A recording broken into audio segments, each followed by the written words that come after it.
Becoming a Singapore permanent resident is a significant milestone, granting you many benefits and privileges. But as time goes on, you may be wondering if obtaining Singapore citizenship is going to be the next step for you. Today, we will be discussing a topic that many Singapore PRs contemplate. Should you convert your Singapore PR status to citizenship?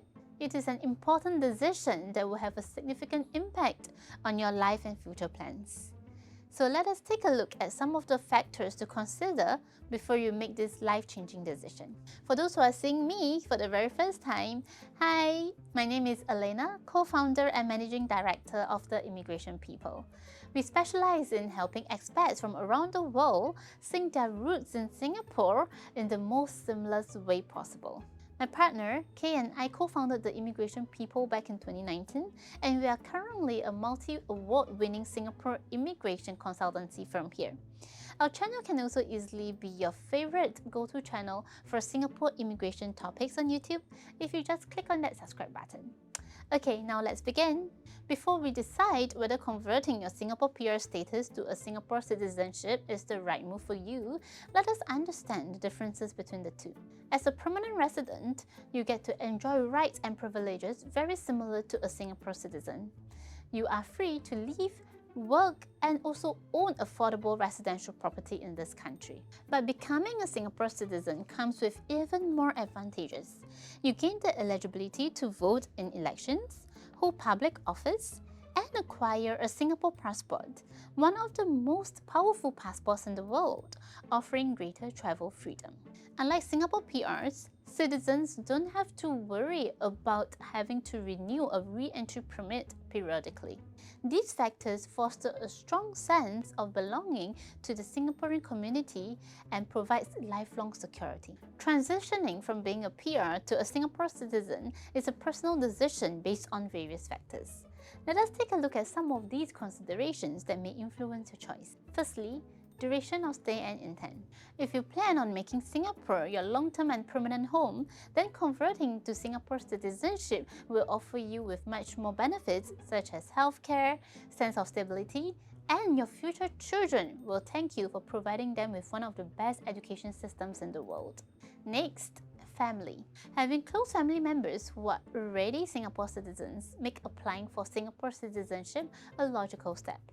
Not only it strengthens your sense of belonging to this country, but it also aligns your status with the rest of your family. Next, travel consideration. The Singapore passport offers extensive visa-free travels to many different countries across the world, making it highly attractive for those who frequently travel internationally. Next up, national service obligation. Male Singapore citizens or those who acquired citizenship through their parents are required to fulfill the national service obligations. If you or your children fall under this category, it is an important consideration too.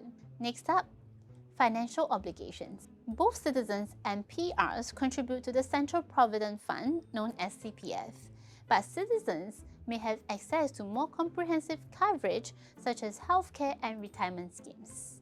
Next up, housing considerations. Citizens have priority to purchasing and renting government housing and also access to various government housing grants and subsidies, which may not necessarily be available to PRs. Also, the additional buyer's stamp duty for a Singapore citizen's first residential property is 0%, as compared to a PR's of 5%.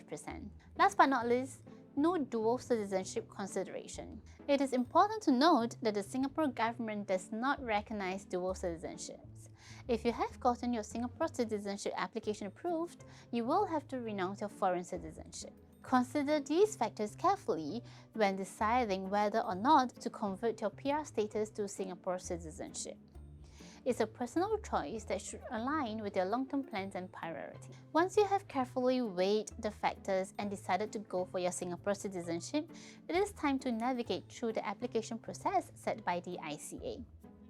To be eligible for Singapore citizenship, you should be a Singapore PR for at least 2 years. Make sure you have all the necessary documents in place for your application properly. Keep in mind that the citizenship evaluation in Singapore is extremely thorough, and getting this prestigious status is a challenge for many. But here's the exciting part. If your application gets a green light, you begin your incredible journey as a Singapore citizen. Becoming a Singapore citizen is a huge milestone. It means you are dedicated to embracing the responsibilities and privileges of being a part of Singapore. If you are a work pass holder in Singapore, becoming a Singapore citizen can be both exciting and also a long-term goal. While the work pass offers you temporary residency tied to your job, getting Singapore citizenship means having a lifelong status. This means you can now freely switch jobs or even become self-employed without having to worry about your residency stay. But before you can think about Singapore citizenship, the first step is to aim for being a Singapore PR through the Professional Technical Personnel and Skilled Workers Scheme known as the PTS. To be eligible for PR through the PTS scheme, you need to hold to at least an S-Pass or EP and above with at least 6 months of payslips issued by your Singapore employer. Please note that work permit holders are not eligible to apply for PTS on their own merits.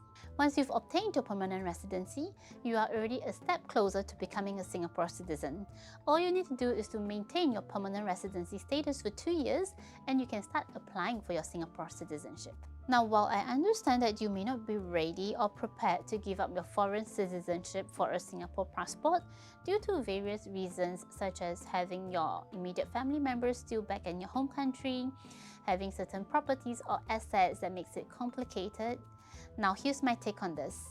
Given how unstable the current world events are with no signs of settling down anytime soon, you might just want to secure your status and future on this little red dot who is so politically stable. Now remember, ultimately this is your own journey and it should progress at your own pace. Take your time to consider and seek advice if you need to. I hope this episode has provided you with valuable insights on the process of converting your Singapore PR status to a Singapore citizenship.